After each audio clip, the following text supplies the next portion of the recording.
আমরা অন্তর্বর্তীকালীন সরকারের প্রথম 100 দিন অতিক্রম করলাম। আপনারা জানেন কি কঠিন এক পরিস্থিতিতে আমাদের দায়িত্ব গ্রহণ করতে হয়েছে। ছাত্র শ্রমিক জনতার অভূতপূর্ব গণ অভ্যুত্থানের পর ফ্যাসিস্ট সরকার প্রধান পালিয়ে গেলে দেশ সরকার শূন্য হয় সাময়িকভাবে। পুলিশ প্রশাসন এ সময় সম্পূর্ণ নিষ্ক্রিয় হয়ে পড়লে উদ্বেগজনক এক পরিস্থিতির সৃষ্টি হয়। স্বৈরশাসনে বিপর্যস্ত এই দেশকে আমাদের সবাইকে মিলে পুনর্গঠন করতে হচ্ছে। জুলাই আগস্ট বিপ্লবের পর আমরা এমন একটি দেশ হাতে পেয়েছি যার সর্বত্র ছিল বিশৃঙ্খলা। স্বৈরশাসন টিকিয়ে রাখতে আইন শৃঙ্খলা বাহিনীকে জনগণের মুখোমুখি দাঁড় করিয়ে দেওয়া হয়েছিল। বিপ্লব চলাকালে প্রায় 1,500 ছাত্র শ্রমিক জনতার শহীদে মৃত্যু হয়। আমাদের সরকার প্রতিটি মৃত্যুর তথ্য অত্যন্ত যত্নের সাথে জোগাড় করছে। এই বিপ্লবে আহত হয়েছে 19,931 জন।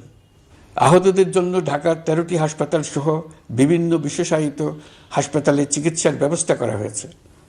প্রতিদিনই তালিকায় আরও নতুন নতুন শহীদের তথ্য যোগ হচ্ছে, যারা স্বৈরাচারের আক্রোশের শিকার হয়ে এই পৃথিবী ছেড়ে চলে গেছেন।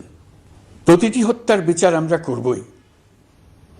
জুলাই আগস্ট হত্যাকাণ্ডের বিচারের যে উদ্যোগ আমরা নিয়েছি তার কাজও বেশ ভালোভাবে এগিয়ে যাচ্ছে।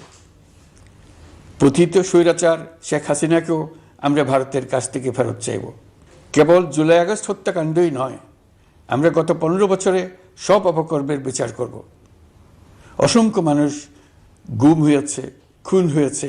এই সময় আমরা গুমের তদন্তে একটা কমিশন গঠন করেছি। কমিশন প্রধান আমাকে জানিয়েছেন অক্টোবর পর্যন্ত তারা 1600 গুমের তথ্য পেয়েছেন। তাদের ধারণা এই সংখ্যা 3,500 ছাড়িয়ে যাবে।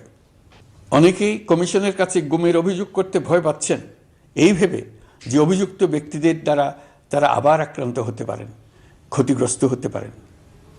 আমি আপনাদের আশ্বস্ত করতে চাই, আপনারা দ্বিধাহীন চিত্তে কমিশনকে আপনাদের অভিযোগ জানান।